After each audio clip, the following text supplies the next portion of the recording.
And I am going to put on my headset since I'm going to be working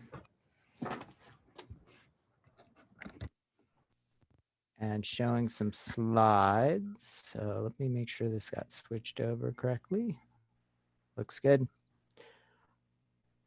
All right. So as probably everyone is largely figured out at this point, we are almost done. This is the second to last class. So we're going to do a project today, and that project's going to be kind of focused around manufacturing engineering and some of the challenges of producing documents and doing, I'll spend more time talking about it in a minute, but basically going through the process of building something, documenting it, and then trying to have someone else build it and duplicate it. One of the things I wanted to show you, I'm realizing that I have to make a little change to the module. One sec.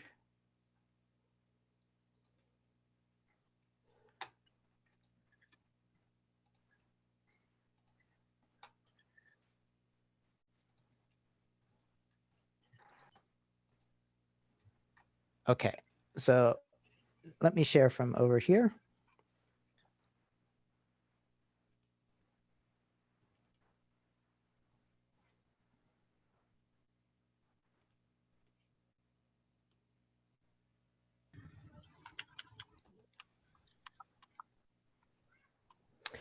And so we know that that some students are, you know, they're running into kind of the end of the semester and there's assignments they missed or something. And so along the way, you know, we've offered to open up assignments that you missed and allow you to turn them in. You'll still get a little bit of late penalty, but at least, you know, you can fill your points that way. So another thing that we set up is this opportunity for presenting your mobile next week. And so as you know, we are all doing this project, right? We're going to document it. And part of the project today, we'll talk about some of the documentation that you want to produce. But again, this is coming up. This is one of your major projects for next week. And if you want to present it and earn extra credit in the course, then what we're asking is you go back to that survey and just say that you're interested. We simply don't have enough time to have everyone present. So we're going to basically see who wants to present, and then those who want to present, we'll look at people for whom that might be more important than others. So we're not looking at, you know, who's signing up first. We're basically looking for people that could really use those extra credit points to bump their grade in the class. And so we will we'll let people know. So all you would have to do is, it's optional. There's no grade. I guess there's a point associated with it, but it's not really graded. It's not, it doesn't involve your grade, but when you take the survey, you can say yes or no. And so there's that opportunity. And then the other major assignment that's coming up next week is this one about writing kind of it'd be like your thesis or something at the end of a class, but it's basically building a goal and achievement plan for yourself. So we understand that as you take this class, it can be a success outcome for this class. Maybe I definitely don't want to be an engineer, but we still want you to do this paper and talk about what you do want to be. So if you want to be an engineer, it's kind of laying out your process for how you would do that. You can see there's the different things it wants you to discuss, and hopefully you have all the tools to, you know, understand the cost of education, where you would have to go, ABET accredited versus non-ABET accredited. And of course, there's a rubric down here so you know how the points are distributed. But this is based basically your plan. Like, what do you want to do going forward with respect to your education? So again, if you don't want to be an engineer at this point, don't write this about being an engineer, write it about doing whatever it is you want to do. So adapt the structure and the request for whatever it is you do want to pursue. Does that make sense? Any questions about that?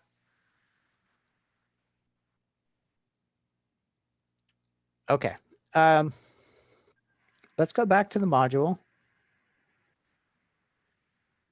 And the first thing we want to do is talk a little bit about agriculture engineering. So I'll present the slides on my Surface while I kind of speak to the camera here.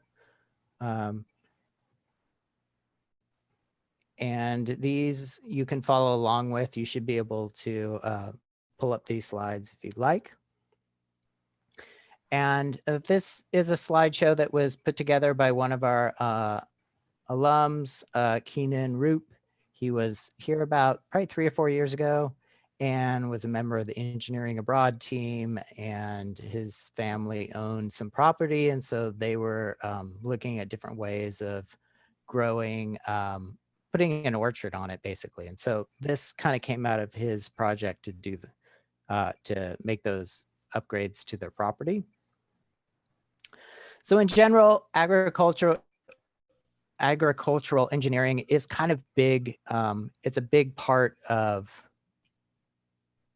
well, in terms of like its scale, it can be really large, right? So, you know, the human beings have this challenge of producing food for 7 billion human beings. And so when we look at agricultural engineering, you're really looking at big systemic interrelated, interwoven challenges. And so, you know, let me get this slide. So, you know, one place that we see this is in design of machinery. So things that we normally would associate with agricultural, like tractors and harvesters and, you know, any of the machinery that we would traditionally think about in terms of agriculture, that's a part of agricultural engineering, but it's not the totality of it. It's kind of like one branch of it. So, you know, we're talked about tractors, harvesting machines, but a lot of what they do is work at even a higher level and work with civil engineers and farmers, and think about the bigger aspects of agricultural, which is like, how do you deal with, how do you get water? Where does the water come from? How are you most effectively using it? Where does the runoff go? How does that? So it's like got a connection with both civil engineering and environmental engineering because of the scale of agriculture and how it affects things. So there's a lot of collaboration, and it kind of fits into one of the kind of largest global systems that we work with as human beings. This next slide,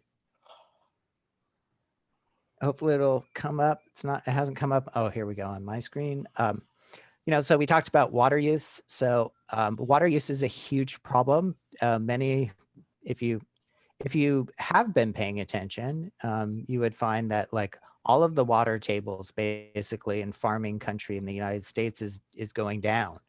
And there are limits to the size and depth of those aquifers. And so it's, in some cases, we can project out, you know, 10, 20, 30 years where we'll be out of water.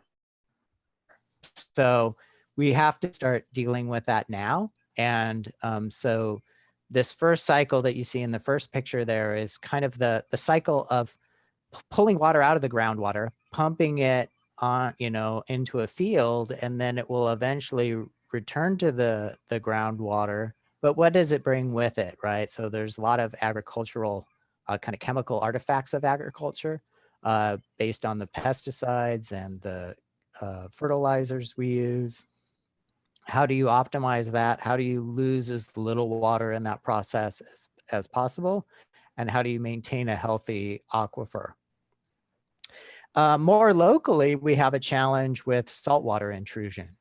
So You know, the ocean water basically sinks into the earth, into the soil that's below the ocean, and that will start to create what's called osmotic pressure into the aquifers of fresh water that come above our land. So as we are extracting water from the aquifers, the osmotic pressure lowers and the salt water can come in. And one of the things we're doing is something called an intrusion well, where you basically take water that has been processed. So, right, when we flush our toilet, the water goes down the sewer, right? Is that the end of the story? No, it's kind of the start of another big engineering story, which is moving all of that sewage to some location where it can be treated and processed. And the end result of that water is, in almost all cases, drinking quality water. We don't feed it right back into our water system. We're not quite there yet, although some communities in the world have gone that far, because, you know, once you clean out all the other molecules and you end up with only H2O, that H2O is not affected by its history of being involved in sewage, right? But so what they do often is they're doing experiments of pumping that water back down a well to fill the aquifer closer to the ocean. And that again creates the osmotic pressure to push the salt water back out into the ocean regions of the soil. If you've been to Cabrillo, I don't know how many people have. It's weird that I could even say that you may not have gone to Cabrillo, but there's a church there across from the athletic fields, and there's a well that they dug last year, and that's an intrusion well, which means that that's where all of our wastewater, once it's been treated and is considered, you know, potable water, it's pumped down into aquifer to try to keep the salt water from intruding in. So that's all part of this kind of larger system-wide thinking around agriculture and water, and agricultural engineers have their role in that. They also have just kind of dedicated civil engineering projects in terms of, you know, big giant storage facilities. So for example, these large silos can hold 2,000 tons. So remember, a ton is 2,000 pounds. So it's 2,000 times 2,000. So that's 4 million pounds in each of those silos. So that the scale of these these projects can be really large. So, you know, one of the cool things with engineering is kind of working outside the human scale, like building things that are really large, or building things that are really small, or things that go very far away or into really deep water. So there's all that kind of like interest that comes with just how hard is it to scale things up. So there's opportunities there. And then in order to understand more about the land and how it's used, we do a lot of work to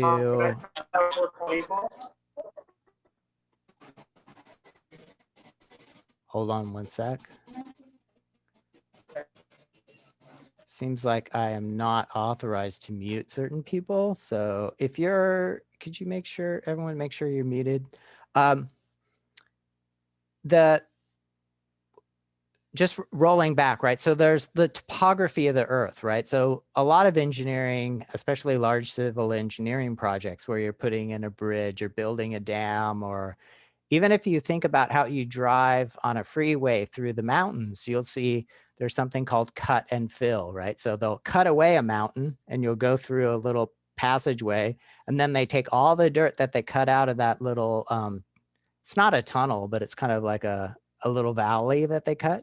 And they use that to fill up the valley that's ahead. So there's a whole part of engineering that has to do with like managing how much dirt is in a cut, so it does exactly what is required to do the fill. And that's one of the ways we build it. But going back to agriculture, the idea is if you're working with the land, you have to know a lot about it. You have to know a lot about its slopes and textures, where the water naturally flows.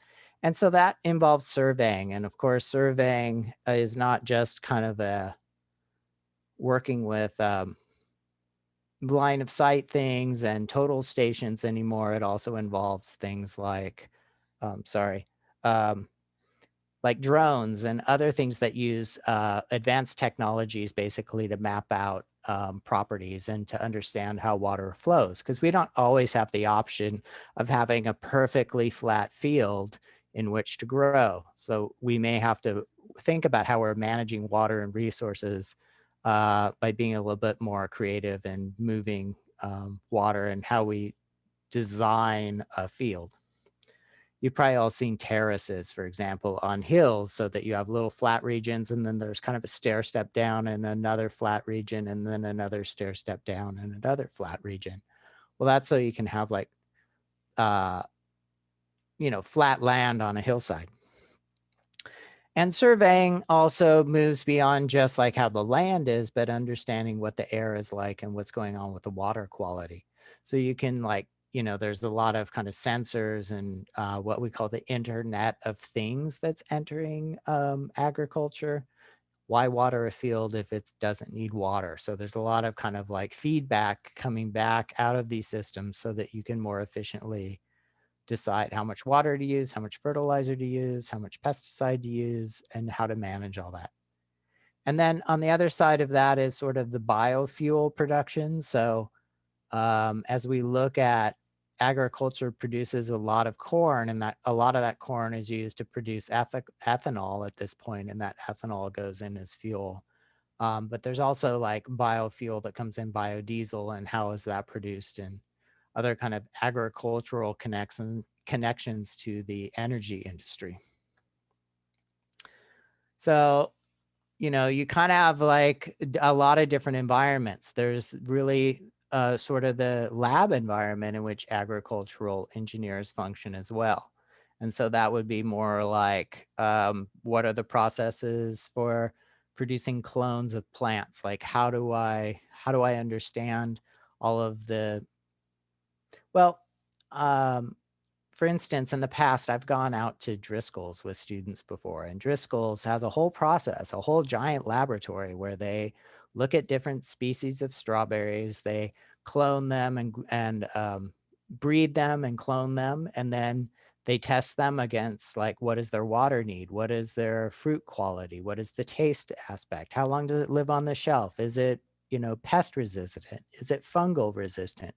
So they're always looking for, plants that will survive in slightly different climates or thrive in different climates.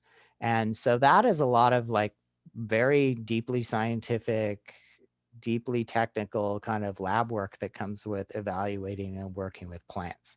So there's opportunities there as well. And then bioresource engineering is kind of this even more scaled up idea of looking at, again, these large scale uses of land, water, and our resources, and how to maximize that and how to have sustainable systems that will allow us to have our resources extend farther into the future than they might without paying attention to those details. Aquaculture, this is a photo on the left-hand side there is of a student up in the horticulture center. So they have an aquaponics system there. So they have, they raise fish in one side of this, and then that the water that the fish live in is pumped down to do what was traditionally like a inorganic, like it doesn't have the fish component, but hydroponics is like providing all of the food and I guess it's resources in general. That's not the word I want. It's not, well, I guess everything that the plant needs in order to thrive is basically brought to them through the roots and through the air.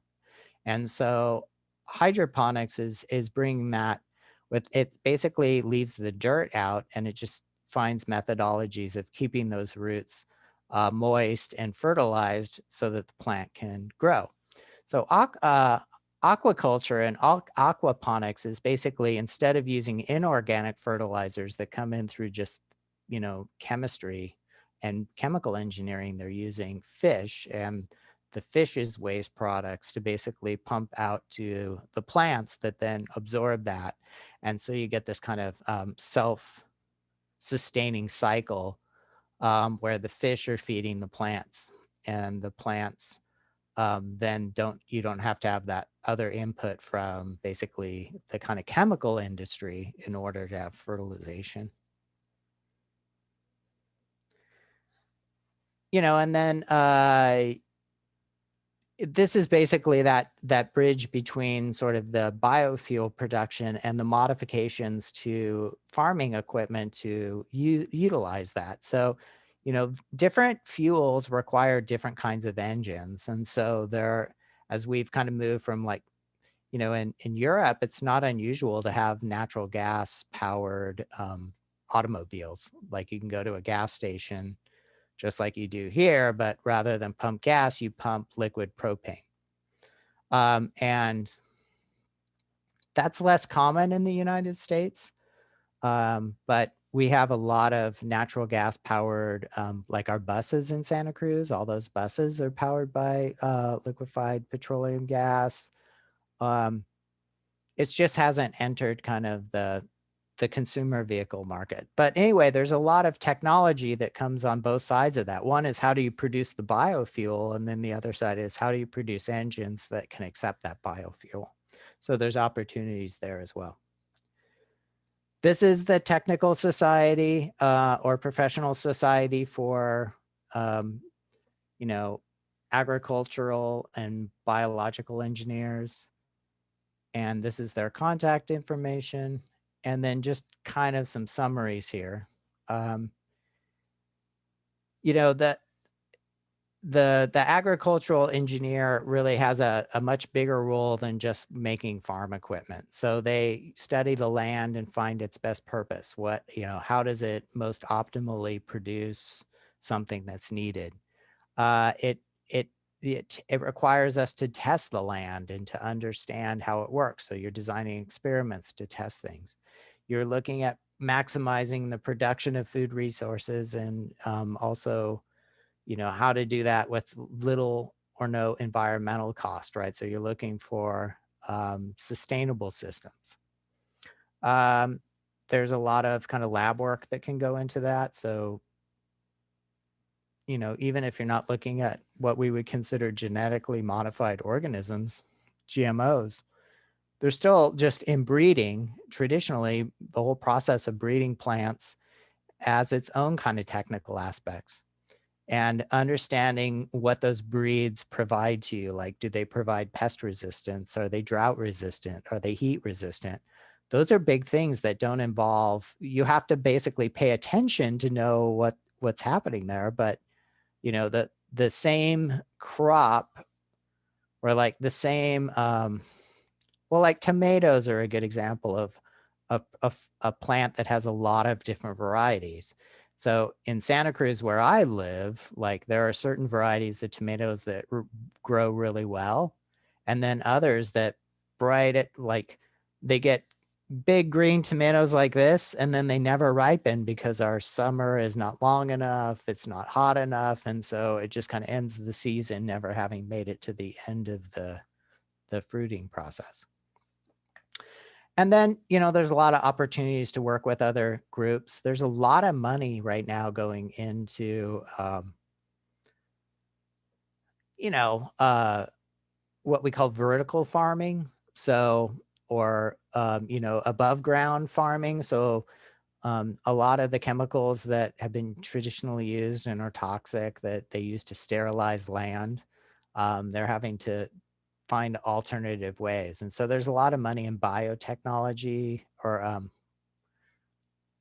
ag tech is really agricultural technology. And so a lot of the money in the Silicon Valley is coming down to the Salinas Valley to figure out how to feed people healthy food in the future. And there's like whole warehouses in the middle of New York City where they're growing, hydroponic lettuce or aquaponic lettuce. And so the traditional idea of what a farm is changing as well. All right. Any questions about that? Here's the sources. And again, these are published if you want to go back and look at them for yourself. Let me get out of that. I'll stop sharing for a minute so I can see you guys and ask if you have any questions. Oh, Azriel was trying to tell me that it's nutrients. That's the word I was looking for. Great. If only I'd paid attention to chat earlier. Any questions?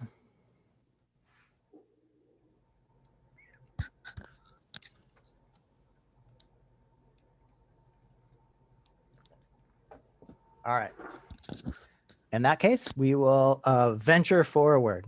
So the next little part of this is we're going to talk about the project. And the project has a little intro that is around manufacturing engineering and sort of the documents and some of the document types that you'll be needing for the Mobio project. Yeah, this is my dog Mishu back here. She is often featured in my videos. Apparently, she needs her flea medication.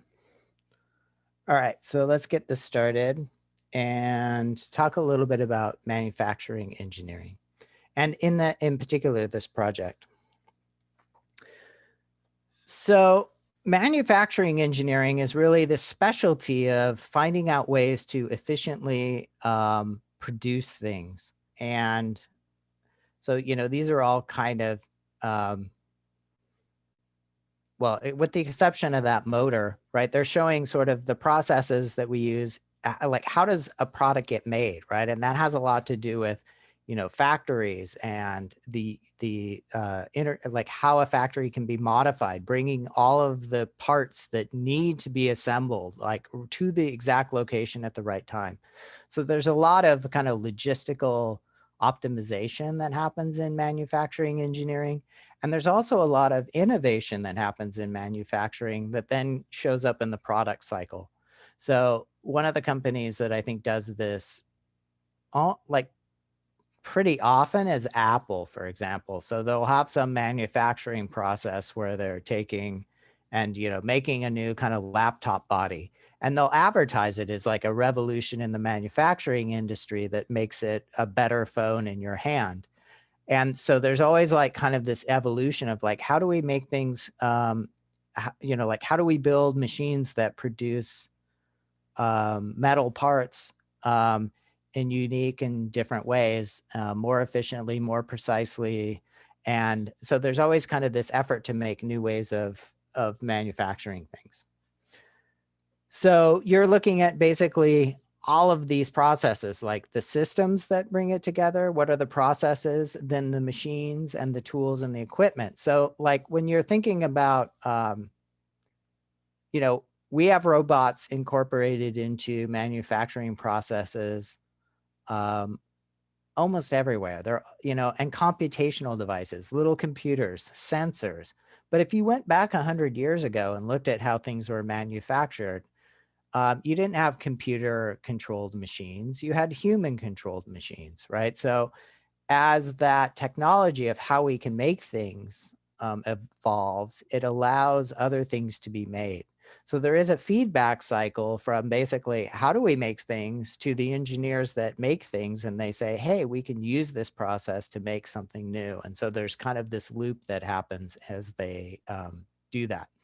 And another thing is like, how do you make manufacturing lines easily interchangeable? So for example, like how can I produce an iPhone today and a Samsung phone tomorrow? And that's a kind of contrived example, but the faster you can switch a line from making one product to the next product to the version 2 of that product, the more efficient and effective those companies will be that manufacture things. So this project is going to focus a lot on what we call documentation. And this particular item right here is, you can see that it's assembled out of multiple pieces, right? And each of those pieces may have its own set of drawings, but here we're seeing how they come together. And this kind of drawing is called an assembly drawing.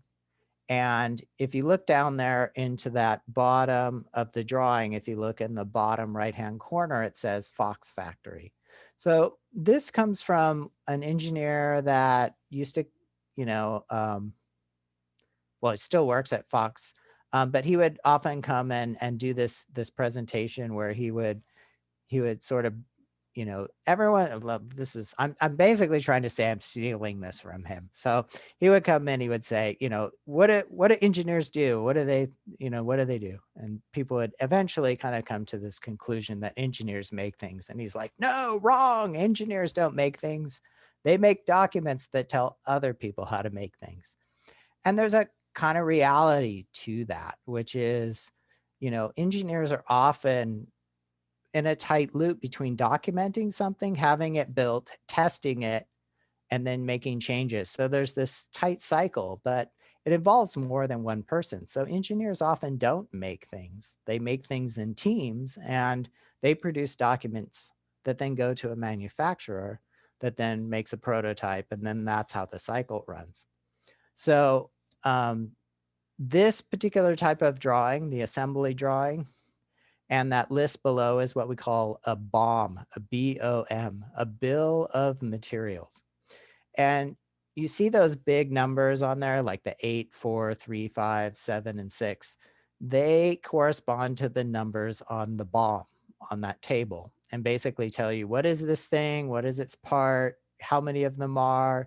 You can see it talks about different revisions here. So some of those parts are on revision C.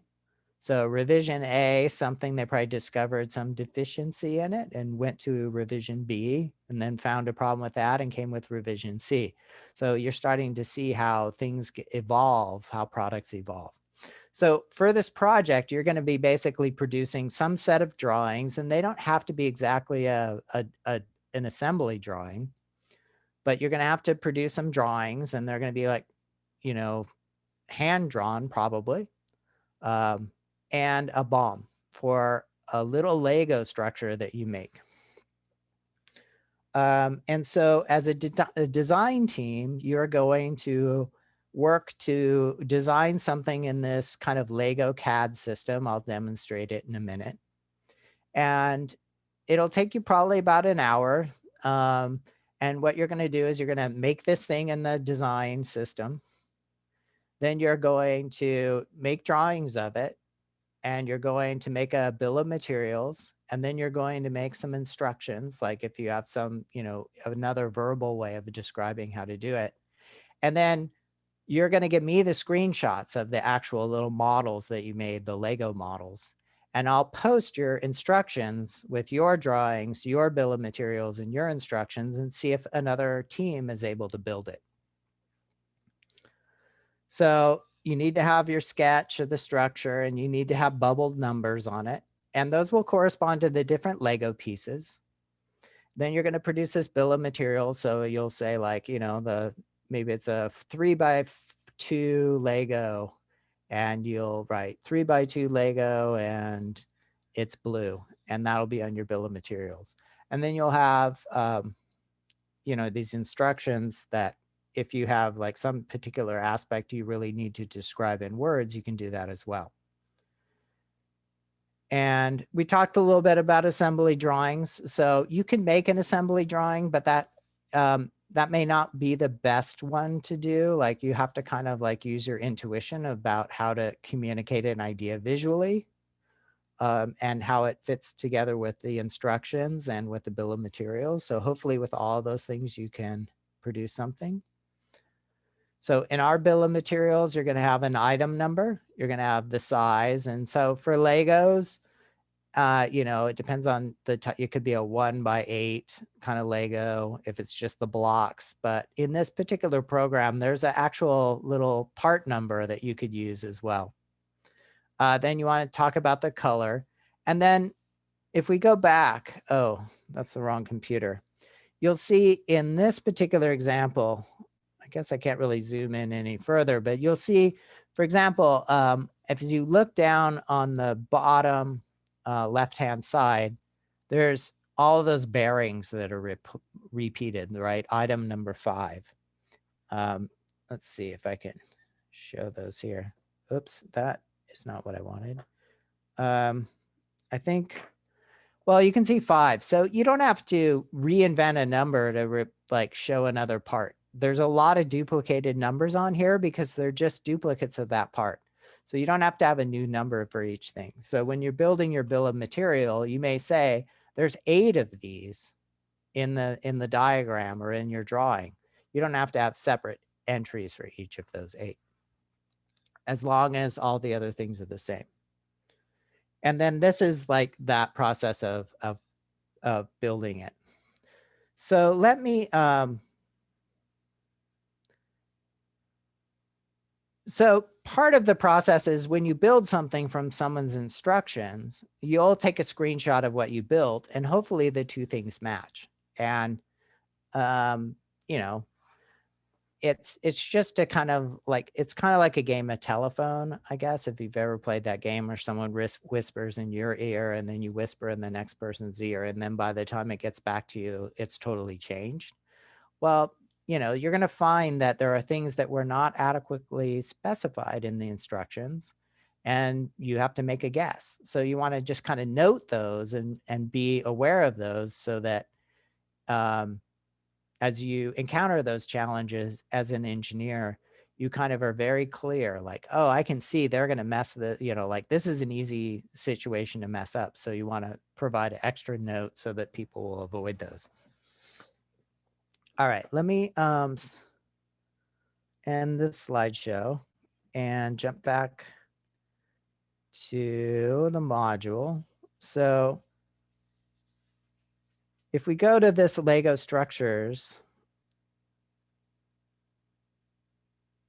and let me go ahead and kind of just read it to you, right? Well, I won't read it to you, but I do want to get, like, there's really 2 parts to this. And so this is the first part. I haven't published the second part because the way I'm going to do this is you're going to go out into breakout rooms and you're going to work as a team to produce this documentation package. And then while you're in your breakout rooms, I will modify this assignment so that it's a team or a group assignment so that when you submit something, it'll submit for all of you as a group. And then we'll come back to the second part of building it. So the thing we're going to use to kind of start with is this thing called Mecha Bricks. And I put a couple of like tutorials here. But I could say from doing this last week with the other group, maybe the hardest thing or the easiest place to go astray in this is to get too wrapped up in the Mecha Bricks. And that's fine. I mean, it's like, that's part of, you know, when you're playing and having fun with it is when you lose a lot of time. But I'll be like going through the breakout rooms just to remind you, yeah, we got to get on to the second part, which is, you know, documenting what you build. So it's really not as important that you build something really incredibly complicated or cool. It's that you build something and then have the challenge of trying to document it.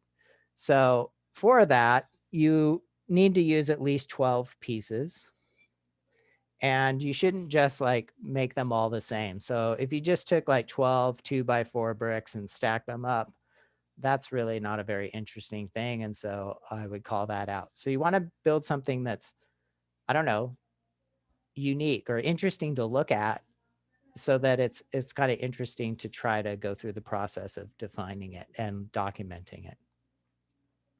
And so let me just demo this for a few minutes so you kind of, I mean, I'm certainly no expert on Mecha Bricks, but I can show you some of the things that might be helpful. So the first thing is that like those little part numbers I was talking about, you can see at the bottom there, they all have little numbers associated with it. So if you wanted to put that in your BOM, that's a pretty good tool to get something very specific. So let's say I went out and looked at this one. I press on this little plus sign. You'll see that there are variations of this, so that, you know, I could take the snack bar item and I click on it, and you can see it shows up in my screen here. And I have the opportunity to basically move it this way or that way, depending on which arrow I grab a hold of. So I can control how I move it. I can move it up and down. And I can rotate it as well. And I use the keys to do that. The arrow keys allow me to rotate it. I can rotate it in this way. I can also rotate it in this way. So you have a few options for how you put things together. If you are just trying to click a few things together, so for example, let's say I wanted to build a little bit of a, let's go back to the kind of generic bricks. And so I took this one and I click it, and it just got stacked on top of it. But let's say that I take that one and I grab a hold of it and I move it out of the way. Ooh, I kind of didn't want to grab that one. That's fine. I'll grab this one. So there's this snap mode, so that it works kind of like Legos where they stick together. So for example, I can take and click on this, and I click on this little where it clicks together, these little click points. So I click on this, that green dot. Then I go to the magnet over here to snap it. And then when I click it here, you'll see it'll just pop on top. And then if I want to shift its position relative to that, I could, for example, move it over to here. And if I took another one of those, and then I could just take that one and drag it over here. So you can see it can be hard to just like grab things and move them around, but that kind of snapping behavior allows you to have a little bit more control over how you put it together. And then of course you can rotate it and see how it kind of lays out in space. And so let's say I added a few more things on here. I don't want to spend all this time laying stuff out for you because I want to let you get that chance. But I guess what I'm getting at with a lot of this is that you should spend a little time playing with the modeling tool, but then like as soon as you as a group decide, yeah, that's good enough, let's document that, then go on to the documentation process. And each person can kind of contribute a different thing to that process. But it's, you know, as you work as a team early on, figure out, well, who's a good drawer, who's going to do our drawings, and then you can do the drawings. The other thing I wanted to point out is that you can switch it to different views if that's helpful. Let's say I wanted to see it from the front. I can choose that from my view. I can see it from the side or the bottom, or the, you know, like there's a bunch of different ways that I can set this up. Because I'm going to be asking you to provide me some screenshots for documentation. Any questions about, I mean, I'm happy to help you, and I'm, you know, like you can help each other as you kind of play with the tool. But just remember that beyond this tool, there's other steps that we want to put together. Hopefully within about an hour, you've put together your documentation package, and then other students can try to build it. So the one thing that I really want to emphasize, and this is something that kind of got missed, is you're giving me the screenshots so that when someone else builds it, we can compare them. But in terms of what you provide in your documentation package, you don't want to use just screenshots from this tool. You want to make sure you're doing some drawings as well. Questions? Any questions out there at this point?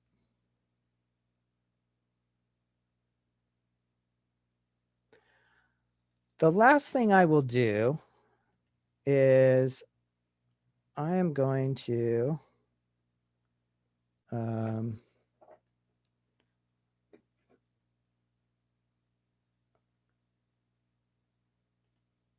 think it might be helpful to just show you an example from last week's class.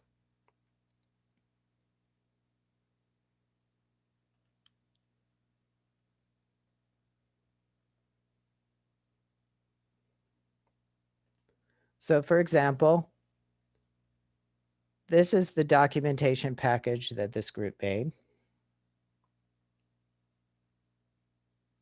You can see there's their drawing. They were demonstrating how to put it together. They had the numbers, the bubble numbers there. They had their bill of materials. And then they had instructions on how to put it together, but there are no screenshots, right? And then from this document package, we saw what the other students were able to put together, and they were like, oh, I see what they were doing. And so the challenge is to make something that isn't just the picture of the Legos, that describes the structure of the Legos, and then they go through it like that. Does that make sense?